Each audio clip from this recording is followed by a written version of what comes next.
May be peace, blessing, and mercy of Almighty One God on all of you. Dear friends, my name is Dr. Abu Abdullah and I am certified from 6 universities of the world. I am a searcher of Quran and Bible. So we were discussing about contribution of Muslims in medieval time, in golden period of time.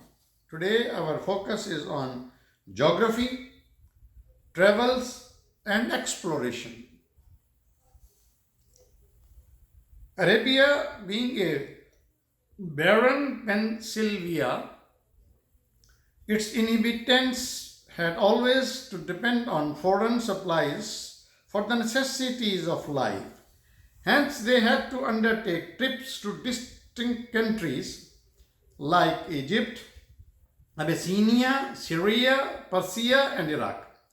It was an Arab caravan which brought Hazrat Yusuf, Prophet Joseph, to Egypt.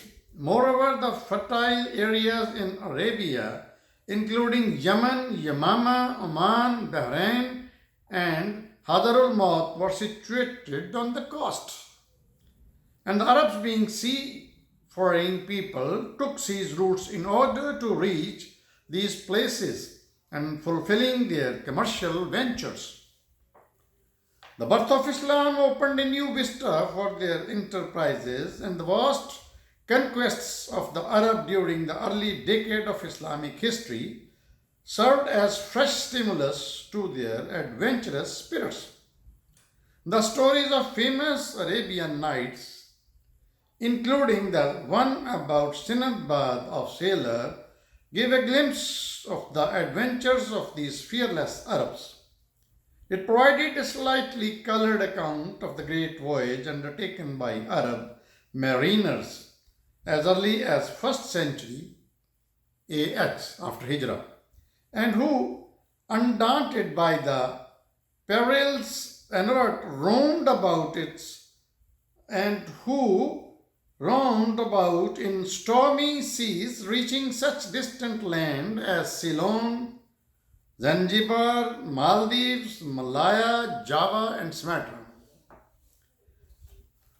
The Hajj, or the holy pilgrimage to the Mecca, was another factor which added to their geographical and commercial knowledge by providing social context among the Muslims of various countries visiting Mecca every year.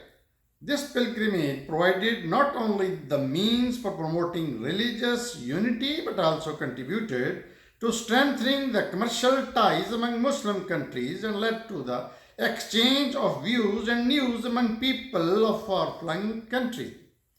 In fact, the Hajj, which created an opportunity for a great international assembly each year, has paved the way for the Muslim commercial and geographical enterprises. The invention of mariners' compass opened the vast oceans for their enterprising voyages. Most European writers have credited the Chinese with inventing the mariner's compass. But according to famous Orientalist George Sarton, the Arabs were the first to make practical use of it, a fact which has been admitted by the Chinese themselves. Another celebrated Orientalist, Philip K. Hathi, has endorsed the view expressed by George Sarton. According to a statement of Sir R. F. Burton, it even seems that Ibn Majid was venerated in the past century on the African coast as the inventor of the compass. Anyway, the practical use of the compass has immensely contributed to the undertaking of the distant voyage by Arab sailors who had hitherto been confined to coastal trips. They now came out into the open ocean and roamed about in the Atlantic as well as in the Pacific, circled the African continent and touched even the shores of New World. The frail boats were replaced by larger sailing ships, and Arabs, with the help of compass and other marine instruments, braved the stormy seas. The golden period of Muslim geography, travels, and explorations run from the 9th to 14th century AD, in which a vast amount of travel and geographical literature was produced in the world of Islam, which ultimately paved the way for later explorations and discoveries by the Christian West. Writing in the Legacy of Islam, J.H. Kramer says, Europe ought to look upon them, Muslim, as its cultural ancestors in the domain of geographical knowledge, of discovery, and of the world trade. The influence which Islam has exercised on our modern civilization in the spheres of action can be seen in the many terms of Arabic origin which are to be found in the vocabulary of trade and navigation. The members of influence, the measure of influence can only be proved by studying the historical development of the domains over which our actual geographical knowledge extends. Now let's talk about the theorists. Theoricists. The works of Greek writers, especially the Almagest, written by Ptolemy, provided the starting ground for Arab geographers. Al-Khwarizmi, the eminent Arab scientist who flourished during the reign of celebrated Mamur Rashid, incorporated some of the ideas of Almagest in his geographical treatise Kitab Surat al-Arz. The book, which has been presented in Strasbourg, was edited along with the Latin translation by Nalino. The simple geographical description of numerous countries, including their physical features, climatic conditions, and the life of the people, form the subject matter of the treatise completed by early Muslim geographers. Ibn Qurtubi wrote Kitab Masalvilk. Al-Yaqubi completed Kitab al-Baldan. Ibn al-Faqih also wrote Kitab al-Baldan, and Ibn Rasta named his work Kitab al-Naqfisa. These books contain simple facts about the countries in order to satisfy the practical necessities of the travelers visiting such countries. The foremost writer of such geographical treatise during this period was Abu Zayd al-Balkhi, who was an eminent scholar at the court of ruler of Khorasan. He has the distinction of being the author of as many as 43 books, including his Sawarul Aqlain, a geographical work of considerable value which is not available at present. The book guided later writers to the subjects. Abu Yahya Zakaria, in 1203 to 83 AD, who wrote a book entitled Ajaib al-Mukhlaqat, which is a very systematic cosmographical work and which, according to M. Strax, must be deemed as a work of fundamental importance and is quite the most valuable book that Arabs' Middle Ages have given us in the fields. Al-Qazwani has dealt with the description of the earth together with its 7 climatic regions in his other geographical treatise, Tizwal Bilad. The book also contains the climatic region physical featuring life and history of the people of the countries dealt with. The voluminous geographical work written by the Spanish author Al-Bakri in 1067 contained most elaborate information on ports and coasts. Another geographer of repute is Hamadullah Mustafavi, the author of Nuzatul Kalb, which deals with natural history, anthropology, and geography. It has helped Mr. G. L. Strange in writing his book entitled Lands of Eastern Caliphs. explorers, travelers, and writers. Now let's talk about them.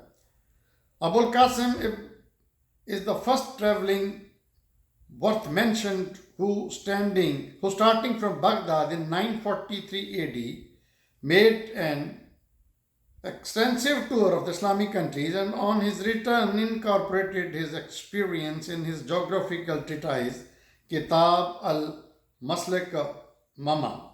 Another more famous traveler of the period is Shamsuddin Abu Abdullah. Accepting Spain and Sindh, Maqdisi he also toured the length and breadth of the Islamic world. He has put down his travel experience in his celebrated geographical work, Ahsan al-Taqsim, a rare book of its types. A Sprenger has acclaimed him as the greatest geographer of all the age.